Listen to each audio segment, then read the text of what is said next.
வணக்கம் உறவுகளே. இன்றைக்கும் பார்த்தீங்கன்னா ஒரு அருமையான சமையல் காணொளி ஒன்று தான். இன்றைக்கு என்ன செய்ய போகிறோம்னு பார்த்தீங்கன்னா, நாங்கள் கடலைப்பருப்பு வச்சு அருமையான கடலைப்பருப்பு போண்டா தான் இன்றைக்கு செய்ய போகிறோம். இது ஒரு அருமையான காணொலியாக இருக்கும். வாங்க அப்படியே காணொலிக்குள்ளே போகலாம். 2 சுண்டு கடலைப்பருப்பு எடுத்துருக்கிறேன். கடலைப்பருப்புன்னு தான் சொல்கிறது, வேறு என்ன பேர் இருக்கோ தெரியல. இதை நான் ஒரு 3 மணித்தியால் ஊற விட போகிறேன். நல்லா தண்ணி ஊற்றி வடிவாக கழுவிட்டு 3 மணித்தியால் ஊற வைக்க போகிறேன். வடிவாக கழுவு தண்ணியை விட்டு நான் நல்ல வடிவாக ஒரு 3 மணித்தியால் ஊற விட போகிறேன். எனக்கு இந்த பருப்பு ஊறிட்டுது. நாங்கள் இதை கடலைப்பருப்புன்னு சொல்லுவோம், பட்டாணி பருப்புன்னு சொல்லுவோம். பல வகையான பேர் இருக்குது இதுக்கு. ஒரு இடத்துல கடலைப்பருப்புன்னு சொல்கிறோம், ஒரு இடத்துல பட்டாணி பருப்புன்னு சொல்கிறோம், வேறு இடத்துல என்ன பேர் சொல்கிறோம் தெரியல. எனக்கு நல்ல வடிவாக ஊறி வந்துடுது. இதை நான் இப்போ மிக்ஸி காப்பில் அடிச்செடுக்க போகிறேன். எப்படி அடிக்க போகிறேன்னா, கொஞ்சம் வறுவல் நறுவலாக தான் அடிக்க போகிறேன். நல்ல பட்டா சாந்தா அடிக்கல, கொஞ்சம் வறுவல் நறுவலாக அடிக்க போகிறேன். நாங்கள் கடலைப்பருப்பு போண்டா செய்கிறதுக்கு தேவையான உள்ளியையும் வெங்காயத்தையும் கழுவி நல்ல வடிவாக வெட்டி எடுப்போம்.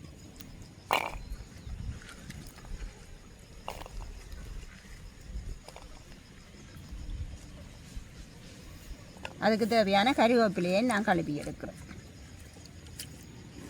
இதுகளையே நீ வெட்டி எடுத்தால் சரி. நாங்கள் இப்போ இதை வதக்கி எடுக்கிறது தானே, அப்போ கொஞ்சம் சின்ன நாள் தான் வெட்ட வேணும். நாங்கள் எண்ணெயில் போட்டு வதக்கி எடுக்கிறது கொஞ்சம் சின்ன நாள் வெட்டினா தான் டக்கண்டு வதங்கி வரும்.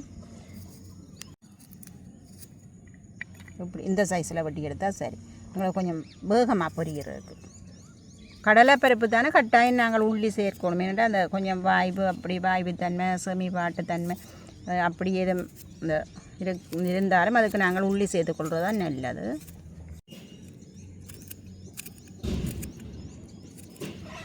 நான் இதுக்கு சின்ன வெங்காயம் தான் எடுத்துருக்கிறேன். சின்ன வெங்காயத்தை நான் இப்படி உள்ளியை வெட்டின மாதிரி தான் சின்ன வெட்டி எடுக்கிறேன். இப்படி சின்ன வெட்டினா எங்களுக்கு வேகமாக புரியும்.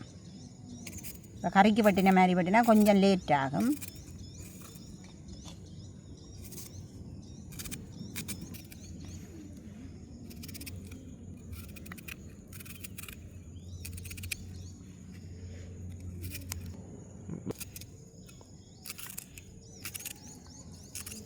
கருவேப்பிலையும் நான் இப்படி உருவி எடுத்து சின்ன வெட்டி தான் சேர்க்க போகிறேன். இதுக்குள்ளே இப்படி சின்ன வெட்டுவேன்.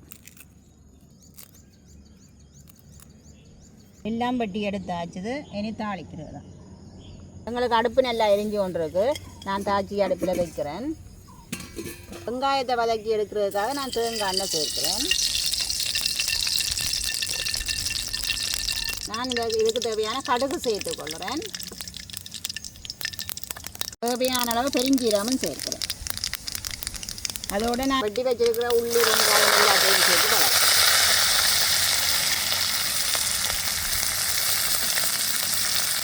நாங்களுக்கு நல்ல வடிவாக பொரிஞ்சு பெரு மட்டும் வச்சுருக்கோம். பொரிஞ்சாதான் நல்ல வாசனை இருக்கும். நான் செத்தல் வாங்கி அடிச்செடுத்த துண்டு மிளகாய். இதுக்குள்ளே நான் அடிக்கையே கருவாவும் சேர்த்து தான் அடித்தேன். நான் உரைப்புக்காக இதை சேர்த்துக்கொள்கிறேன். நான் போண்டா உரைப்பாக தான் செய்கிறேன். உரைப்பு உங்களுடைய அளவுக்கு ஏற்ற மாதிரி போட்டுக்கொள்ளலாம். நான் இந்த அளவில் சேர்த்துக்கொள்கிறேன்.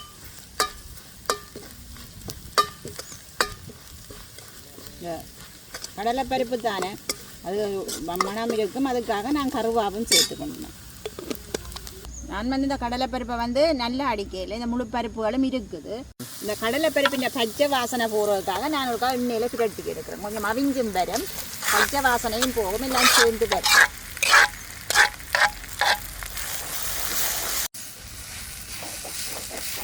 இதுக்கு நல்லா அடுப்பு எரியக்கூடாது, கொஞ்சம் மெல்லிய அடுப்பில் எரியணும். அப்போ தான் கொஞ்சம் அந்த அவிஞ்சி வரைக்கும் அந்த பச்சை வாசனை இல்லாமல் இருக்கணும்.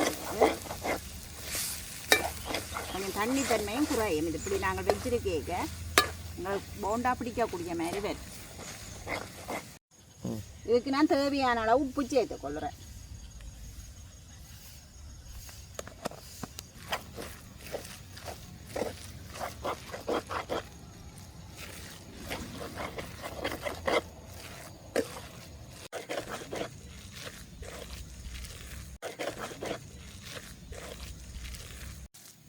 எங்களுக்கு கொஞ்சம் அந்த முழு பருப்பும் இருக்கிறபடியாக கொஞ்சம் நேரம் நாங்கள் வச்சுருக்க வேணும். பருப்பும் கொஞ்சம் அவியத்தானே வேணும். முழுசாக இருக்கிறபடியாக கொஞ்சம் நல்லா வேகி வந்தால் தான் பச்சையாக இருக்கும். அதுக்காக நாங்கள் கொஞ்சம் இடம் கிண்டத்தான் வேணும். எங்களுக்கு இங்கே அவிஞ்சு வந்துட்டு இந்த சட்டியில் ஒட்டாமல் இப்படி வருது. அப்போ நாங்கள் இதை இறக்கி எடுக்க போகிறோமே.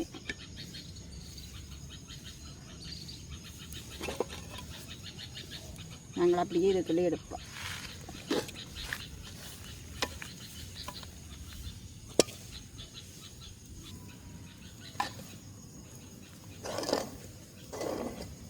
சட்டியை விட்டு கலண்டு வந்துட்டது. அப்புறம் கொஞ்சம் எங்களுக்கு சட்டியில் பிடிச்சிட்டு நாங்கள் இனி இதை சின்ன சின்ன உருண்டையாக உருட்டுவோம். இந்த உருண்டை வந்து உங்களுக்கு ஏற்ற சைஸில் உருட்டிக்கொள்ள. நான் இந்த சைஸில் உருட்டுறேன். இதில் இப்படி உருட்ட போகிறோம். நாங்கள் இது வதக்கேக்கையும் அவிஞ்சிருக்குது. கொஞ்சம் அவியாமல் இருந்தால் அந்த பச்சை மணம் அடித்தா நாங்கள் எண்ணெயிலையும் பொரிக்கத்தானே போகிறோம். அதுலேயும் அவிஞ்சு வர சரியாக இருக்குது. அநேகம் இப்படி சூசிய மதுகள் தான் செய்கிறவை. இனிப்பு சேர்த்து இனிப்பை விட நிப்பா செய்வோம்ன்ட்டு தான் இப்படி செய்கிறோம். இப்படி நாங்கள் வேகமாக பிடிச்செடுப்போம். எல்லாத்தையுமே உருட்டி கொள்ளுவோம். நல்ல சூடண்டாக கை வைக்கையில் ஒரு அளவான சூட்டில் வச்சு தான் நாங்கள் உருட்ட வேணும்.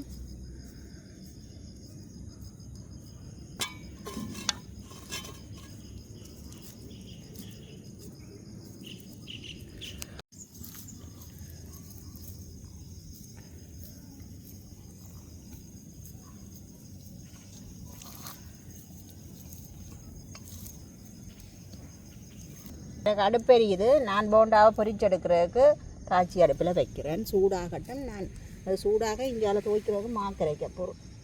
சட்டி சூடாகிட்டுது. நான் எண்ணெய் சேர்க்குறேன். எண்ணெய் கொதிக்கட்டும். நான் இது போண்டாவை துவைச்சி போடுறதுக்காக அரைச்சுண்டு கோதுமை மாவும் அரைச்சுண்டு அரிசி மாவும் எடுத்துருக்கேன். கோதுமை மா அவிச்சமா இல்லை பச்சைமா.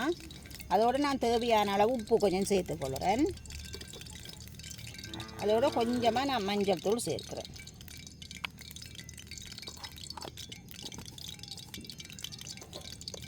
இதுக்கு நான் தேவையான அளவு தண்ணியை கொஞ்சம் கொஞ்சமாக விட்டு கரைக்க போகிறேன். கையால் தான் நல்லபடியாக கரைச்செடுக்க போகிறேன். ஆயிலும் தண்ணியாகவும் இருக்கக்கூடாது, ஆயிலும் கட்டியாகவும் இருக்கக்கூடாது. அப்போ தான் எங்களுக்கு அதில் ஒட்டி பிடிச்சி கொண்டு இருக்கு. எங்களுக்கு இந்த பதம் காணும், கணக்கான பதம். அந்த ஆயிலும் தண்ணியும் இல்லை கட்டியும் இல்லாமல் கரைச்சிருக்கிறோம் பாருங்க. இது சரி எங்களுக்கு. நான் இதை இப்போ எடுத்து இந்த மாவில் நல்லபடியாக பிரட்டி எடுக்க போகிறேன். இங்கே பிரட்டி எடுத்துட்டு எண்ணெயில் போட்டு பொரிக்க போகிறேன். எனக்கு எண்ணெய் கொதிச்சிட்டுது.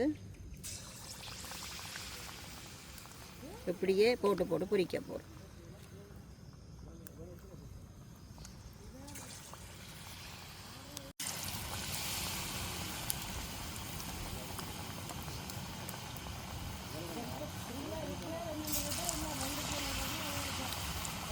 நல்லா பொரியட்டு. உடனே அகப்ப வைக்கக்கூடாது. நாங்கள் கொஞ்சம் பொரிக்க விட்டு தான் தட்ட வேணும். இது நல்லா பொரிஞ்சிட்டது. நாங்கள் பிரட்டி விடுவோம். மற்ற வளம்பு பிரட்டி விடுவோம்.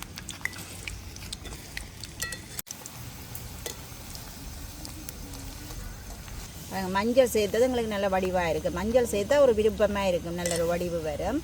கொஞ்சம் எங்களுக்கு முறுமுரண்டு பொரிஞ்சு வந்ததுண்டா சரி. எங்களுக்கு இந்த தோல் முறுமுரண்டு வந்தால் சரி. எங்களை முறுமுறுத்து வந்துட்டு நல்லா பைத்தமணியாரத்துக்கு மாதிரி அப்படி வந்ததுன்னா சரி. எங்களுக்கு நல்லா முறுமுரண்டு வந்துட்டு நான் எடுக்க போகிறேன். இது நாங்கள் இப்படியே எடுப்போம் பாருங்க. இப்படி இருக்குன்னு இப்படியே நாங்கள் எல்லாத்தையும் பொரிச்செடுப்போம். எல்லாத்தையும் போட்டு பொரிச்செடுப்பேன். நாங்கள்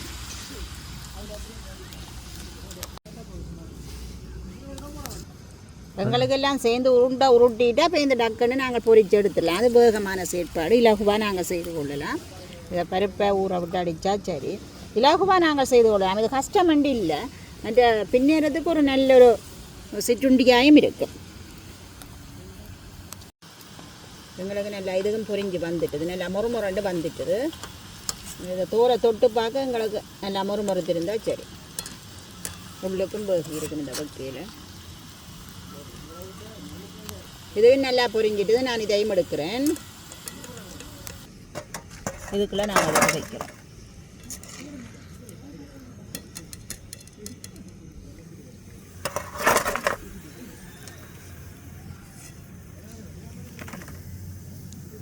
இதே மாதிரி நான் எல்லாத்தையும் பொரிச்செடுக்க போகிறேன். இப்போ பார்த்தீங்கன்னா நாங்கள் போண்டா எல்லாம் நல்ல வடிவாக செஞ்சு எடுத்துட்டோம். இவங்க நல்ல மேலால் எல்லாம் பொரிஞ்சு வந்துருக்குது. இது எங்களுக்கு 2 ஒன்றும் வந்துட்டுது. இப்போ நேரம் போயிட்டுது. நாங்கள் இதை சாப்பிட்டு பார்ப்போம் இப்போ எப்படி இருக்குதுன்னு. நல்ல வடிவாக உள்ளுக்குள்ளே எல்லாம் அவிஞ்சும் வந்துருக்குது.